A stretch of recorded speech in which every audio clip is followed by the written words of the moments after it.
everybody, and thank you for watching the Top Human Rights Organization Review. I'm your host, Bryce Dolan.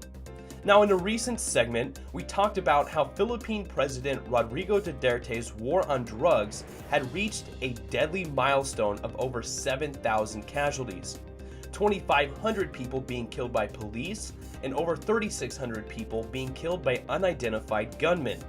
Now, alleged reports say that some of these unidentified gunmen are actually police officers in street clothes. Well, today on the show, Human Rights Watch is calling on the United Nations to conduct an international investigation into unlawful killings in the Philippines. Now, the Philippine police won't seriously investigate themselves, so the UN should take the lead in conducting an investigation, said Philippine, Deputy Asia Director for Human Rights Watch. Now, the abduction and killing in October of a South Korean businessman, allegedly by anti-drug police officers within the headquarters of the Philippine National Police in Manila, suggests that police officers are exploiting the drug war for corrupt personal gain.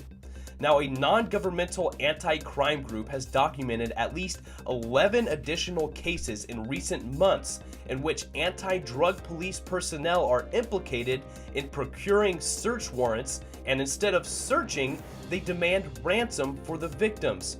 Now, Senator Panfilo Lacson, a former police chief, played a video during a January 26th Senate session alleging that a police anti-drug unit planted illegal drugs during a raid on a business office.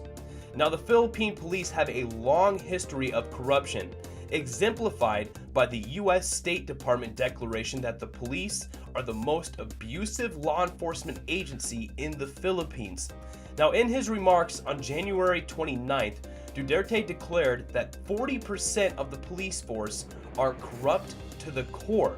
So even the president, who is allowing this war on drugs to continue, this deadly war on drugs, and allow these police officers to continue killing innocent people, he declares that 40% of them are corrupt to the core. But he refuses to begin any kind of investigation into these unlawful killings. So, ladies and gentlemen, with Human Rights Watch, we call on the United Nations to begin an international investigation into these unlawful killings in the Philippines. Unfortunately, President Rodrigo Duterte has claimed that this war on drugs is going to last until his last day in office. So, an investigation into these unlawful killings is absolutely needed.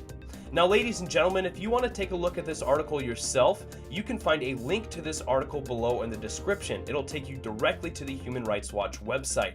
Make sure you also subscribe to our YouTube channel. That way you can get notified every time a new video is posted. Give our Facebook pages a like and follow us on Twitter. But that does it for your Top Human Rights Organization Review. I was your host, Bryce Dolan.